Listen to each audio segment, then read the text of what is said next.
Hello, my name is Colin Mullane, and I will be demonstrating the identity of Tunis.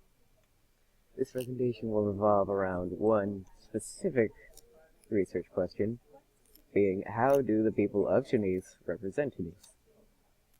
Well, for starters, let's begin with some background info. It's the capital and largest city of Tunisia. It was destroyed by the Romans in the Third Punic War. It became independent in 1956, and the population is 98% Arab, 1% European, and 1% other.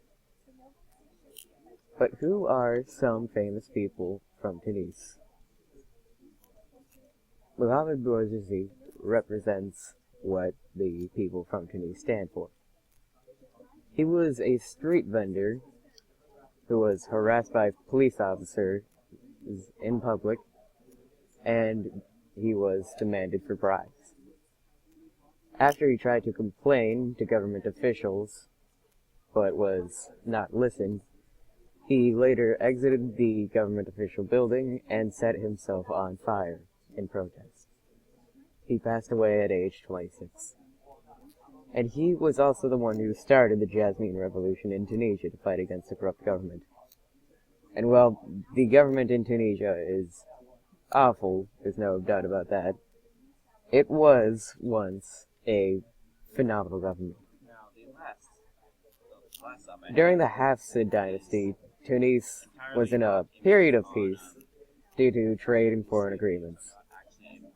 The Hafsids left behind several legacies, one being that Tunis became a capital in the year 1574. Malik ibn Anas and other scholars wrote the Maliki Law, which may not sound important, but the Maliki Law translates God's words into a law that humans are able to understand. This covers things including that women need to be covered head to toe in clothing.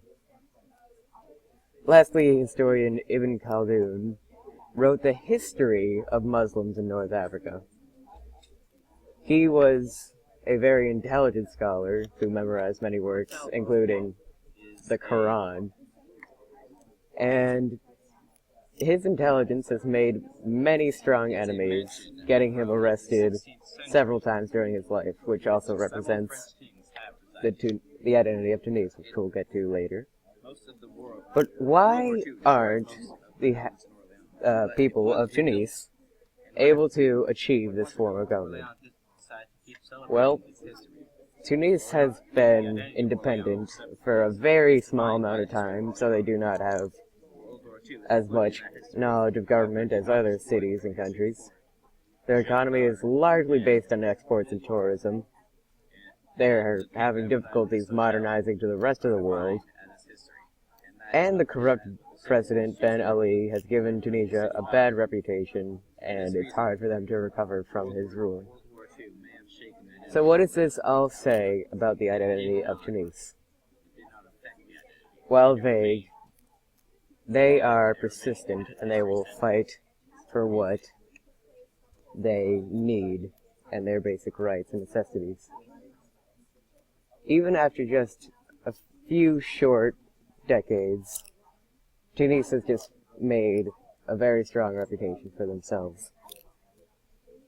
Every Tunisian understands, whether being a famous historian or just a simple street vendor, that they can be heard by the rest of the world, and their knowledge and perspective can be spread to many people. It just depends on how much they're willing to fight to say it.